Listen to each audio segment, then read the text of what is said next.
Semua masih bertanya-tanya kemana sebetulnya arah politik dari Presiden Republik Indonesia Joko Widodo menuju tahun 2024. Meskipun sudah ditekankan tadi oleh Bung Panda bahwanya tampaknya Pak Jokowi ini masih tegak lurus dengan Ganjar Pranowo. Tapi ada statement nih pemirsa dari Mbak Puan Maharani yang tampaknya juga membutuhkan jawaban kemana Pak Jokowi ini arah politiknya. Kita simak pernyataan berikut ini.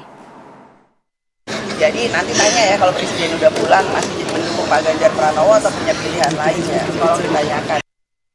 Nah, itu pertanyaan dari Mbak Puan sebelum kita bahas gimana komunikasi antara Bu Mega dengan Pak Jokowi terakhir begitu dengan kondisi-kondisi terkini.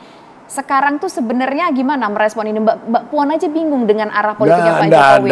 Kenapa Bung Panda yakin banget? Bukan Mega Puan nggak bingung. Puan itu meluruskan wartawan, ngapain tanya saya? Soal itu tanya Jokowi gitu loh. Dipelintir seakan-akan Puan orang luar yang tidak mengapakan, tidak, dia sebenarnya membantu wartawan, nanya dia lah. Nah, aku juga pengen denger lo jawabannya. Bukan berarti dia tidak tahu bagaimana sikapnya Jokowi gitu loh. Nah, kemudian komunikasi mereka dua, dia sama Mega itu unik. Uniknya kenapa? Kadang-kadang mereka berdua ngomong berjam-jam di batu tulis. Ya kadang-kadang mereka dua ini. Terus satu ketiga sampai aku sendiri ikut mau nangis terharu. Matanya berbinar-binar Mega. Aku kasihan lihat Jokowi tambah kurus. Itu kapan? Bang, ada tahun yang lalu dihina. Kalau yang akhir-akhir ini beberapa hari belakangan ini gimana? Dihina-hina. Dihina-hina kasihan apa katanya. Itu ketulusan hati dia, kesucian hati dia terhadap Jokowi. Gitu loh. Terus bagaimana? Sampai sekarang masih gitu nggak? Masih tetap dia sayang sama Jokowi. Masih naruh dia tetap mengingatkan kita supaya tetap hormat sama Jokowi. Mana ada orang-orang PD yang menyerang Jokowi atau mengkritik Jokowi? Nggak ada. Gitu loh. Karena begini ya, etika, tata krama, kemudian kepercayaan itu menjadi hal yang paling mahal. Apalagi kita mau bicara Pancasila, bicara ketuhanan yang Maha Esa, bicara budi pekerti, itu paling mahal.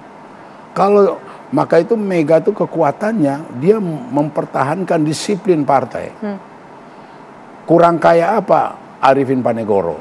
Kurang kaya apa si Murdayapur? Aku ikut mengadili Dewan Kehormatan Murdayapur. Karena dia di Pontianak satu pentas dengan istrinya Partai Demokrat, dipecat dari DPP. Arifin Panegoro, dia merasa dia pantas mengganti Megawati dan segala macam, bikin komplotan lah dia di Kongres di Bali, dipecat. Oke. Gitu loh. Artinya semua orang pada apa sih ini partai apa ini? Malah orang mengundang supaya orang-orang kaya masuk partai, ini malah menjat. Sama Mega nggak penting itu. Oke. Gitu loh. Tapi gini lah, kalau tadi Bung Panda berkatakan bahwa semua di PDIP itu kompak, solid, gak boleh ada yang jelek-jelekin Joko Widodo. Tapi saya ingat nih, Bung Panda pernah mengatakan Gibran itu masih anak kecil lah, belum saatnya untuk memimpin. Masih anak ingusan, ada statementnya pada saat itu. Kalau memang, kan berarti apa ya, artinya dengan statement itu menunjukkan bahwa Gibran ini belum pantas untuk jadi pemimpin. Gibran ini dalam tanda kutip kayaknya nggak ada apa-apanya gitu. Tapi kan ini kan Gibran ini juga bagian dari Pak Jokowi loh, putranya Pak Jokowi. Dan itu terus terang Gibran ngomong ke saya ya, dia berterima kasih. Aku ingatkan. Oh, ya? Berterima kasih, dia cium tangan lagi. Ya kan? Terima kasih Pak, saya diingatkan. Terima kasih Pak, saya diingatkan ini. Ngomong sama saya begitu. Sambil cium tangan gitu. Kamu gak tersinggung? Aku bilang ingusan. Enggak Pak. Itu omongan dia. Dan kurasa bapak ibunya juga pasti senang. Aku ikut mendidik anaknya. Yang mungkin mereka dua tidak mampu bapak ibu yang ngomong, nah aku melalui mulutku barangkali gitu loh. Apa sih didikan Bung Panda ke Gibran selain ngingetin kamu tuh masih anak kecil gitu? Kenapa? Apalagi? Enggak begini ya, ini enggak bisa fast food. Main politik ini tidak bisa cepat saji. Ini butuh proses gitu loh. Nggak bisa bim salah bim, nggak ada. Di dunia manapun tak ada. Tapi Gibran punya keinginan nggak untuk bim salah bim itu, Bung Panda? Kalau bilang ini bukan fast food. Bukan soal keinginan, kita takut dihanyutkan dia. Takut dia diapakan gitu loh. Jadi dalam percaturan politik sekarang ya, waktu Prabowo baliho-balihonya di mana-mana bersama dengan Pak Jokowi. Teman-teman aku yang di Gerindra, malah pimpinan Gerindra, kalau kalian mau jaga Pak Prabowo, jangan ada pembusukan, pengeroposan, jangan bikin gambar itu. Loh, kenapa Rupanya Bang? Itu menandakan dia nggak punya kepribadian, nggak punya kekuatan, harus tergantung kepada popularitas orang lain, popularitas Jokowi, gitu. Kalau aku tidak suka dengan Gerindra, dengan Prabowo, perbanyak itu di mana-mana bikin gambar dengan Jokowi. Waduh, senang kali, banyak bikin di mana-mana. Rakyat akan melihat, nggandol. Kalau justru sebaliknya gimana, Bang? Kalau justru sebaliknya gimana? Ada masyarakat, yang fansnya Pak Jokowi ini, yang merasa puas dengan Pak Jokowi, Prabowo ini bersama dengan Jokowi. Nggak semua orang kan bisa berpikir begitu dalam seperti Abang. Boleh aja, tapi juga akan nanti ketahuan. Pasti akan ketahuan. Kemudian kan orang lihat, apa iya? Jokowi PDI Perjuangan, ada Ganjar. Ini sebodoh-bodoh apa juga mereka nggak bisa dikelabuin. Tapi gini Bang, kalau kita lihat ya, Pak Jokowi itu kalau kita melihat sekarang itu dari beberapa waktu yang lalu, dari beberapa minggu yang lalu, tampaknya tuh lebih akrab ke Pak Prabowo. Ada beberapa kegiatan-kegiatan yang kelihatannya mereka akrab banget. Memang terlepas lah antara satu menteri dengan satunya presiden begitu Bang. Tapi dibandingkan dengan Ganjar porsinya. Kalau soal akrab itu style dari Jokowi itu musiman. Aku sendiri pernah mengalami sangat akrab dengan dia. Setelah itu kayak nggak ada apa-apa. Sekarang nggak akrab? Nggak begitu apa. Kita ketemu udah lama nggak ketemuan gitu. Tapi kalau sekali akrab, panggil ajudannya Haris. Haris, ini Pak Panda jangan lebih dari 3 hari ya kalau ketemu sama saya. Hotline. Ajudan kasih nomor telepon. Ya hotline. Waduh, anytime gue mau ke Bogor, ke istana, ketemu. Kala itu yang seperti siapa cemburu si Pramono. Oke. Lagi sidang kabinet tertunda gitu ya.